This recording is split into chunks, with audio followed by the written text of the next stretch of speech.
नमस्कार, स्वागत है आपका। आप देख रहे हैं राष्ट्रपथ। मैं हूं आपके साथ अदिति मिश्रा। पीएम मोदी बिहार के मिशन पर निकल चुके हैं। आज प्रधानमंत्री मोदी 2 दिन के बिहार दौरे पर पहुंचे।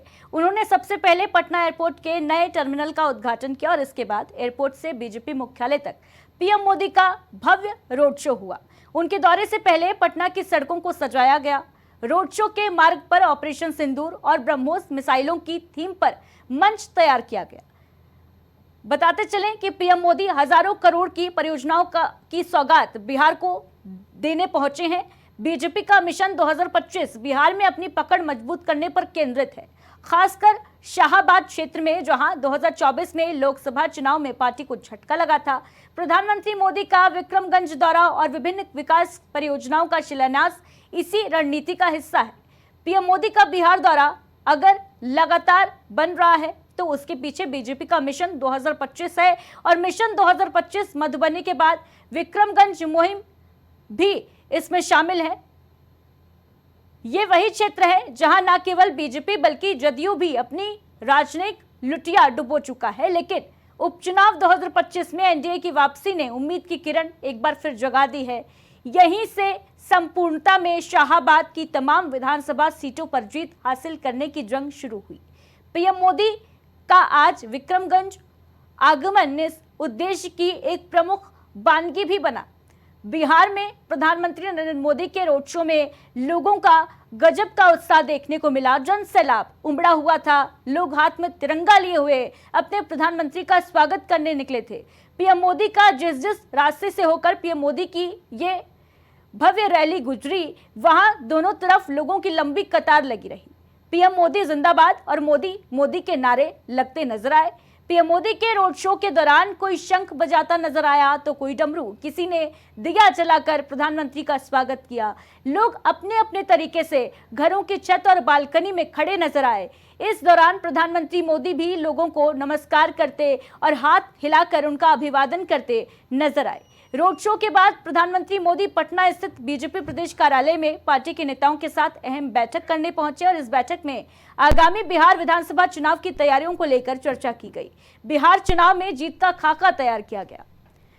तो भारतीय जनता पार्टी ने कमर कस ली है। बिहार चुनाव के लिए अक्टूबर से नवंबर के बीच चुनाव होंगे और इससे पहले बिहार चुनाव का शंखनाद हो चुका है।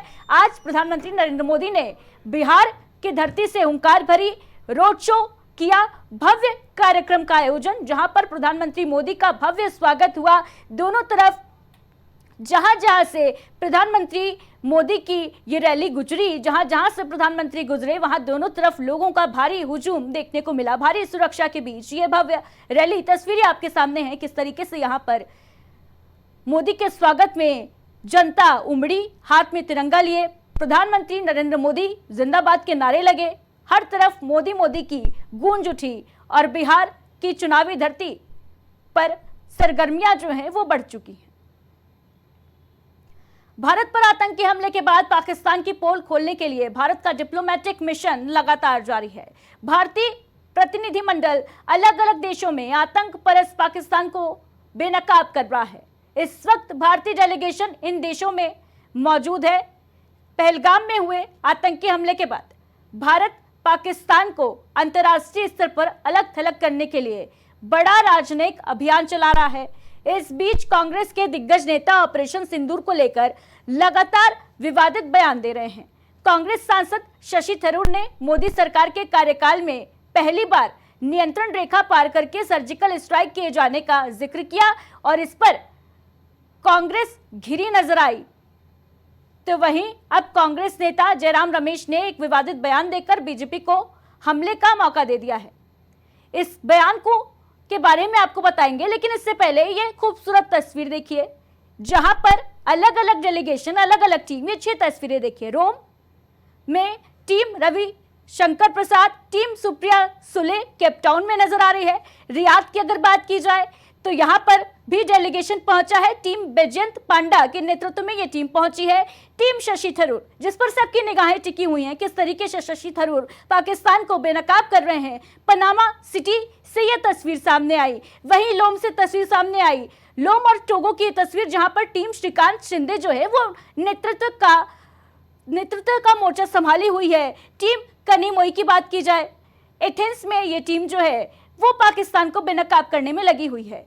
तो ये 6 तस्वीरें देखिए, एक तरफ जहां देश में सियासी गर्मी जो है वो चरम पर है, सियासत छाई हुई ऑपरेशन सिंदूर के बाद से, वहीं दूसरी तरफ विपक्ष के सांसद डेलीगेशन के साथ पहुंचे हैं अलग अलग देशों में। ये पाकिस्तान का जो असली चेहरा है वो रख रहे हैं दुनिया के सामने, भारत का पक्ष रख रहे हैं कि किस तरीके से भारत की सेना ने ऑपरेशन सिंदूर को अंजाम दिया और पाकिस्तान को धूल चटा दी, पाकिस्तान में बैठे आतंकियों को और आतंकवाद को मिट्टी में मिलाने का जो संकल्प भारत ने लिया है उसकी जानकारी देने ये जो टीम है वो पहुंची हुई है दुनिया के अलग अलग देशों में। ये टीम नजर आ रही है, डेलीगेशन नजर आ रहा है, बेहद खूबसूरत तस्वीर यहां नजर आ रही है जहां पक्ष विपक्ष के नेता एकजुट होकर एक साथ एक सुर में पाकिस्तान के खिलाफ मोर्चा खोले हुए हैं और विदेश की धरती पर भारत का पक्ष रखने पहुंचे हुए हैं।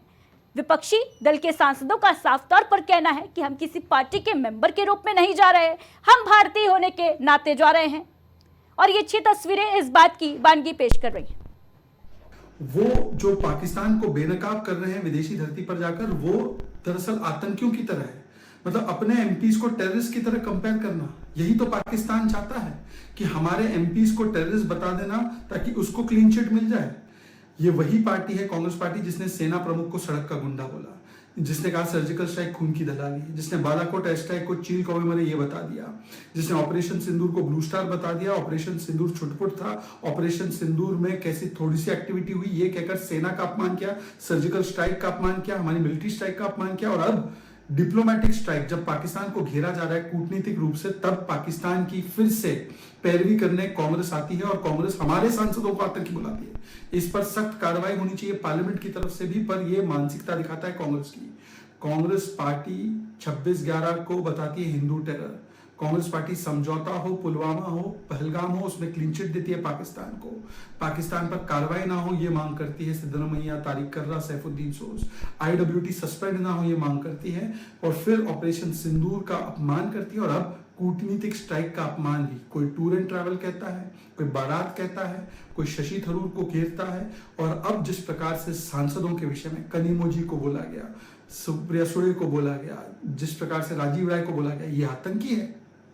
शेम कांग्रेस पार्टी पर शेम है। कांग्रेस पार्टी आज DGISPR की भाषा बोल रही है, पाकिस्तानी यूट्यूबर की भाषा बोल रही है।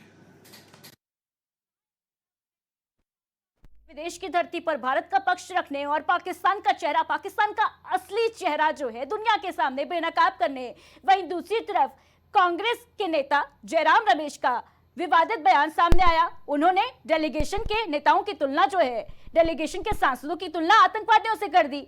वहीं दूसरी तरफ इस बयान को लेकर जो भारतीय जनता पार्टी है वो अब हमलावर है।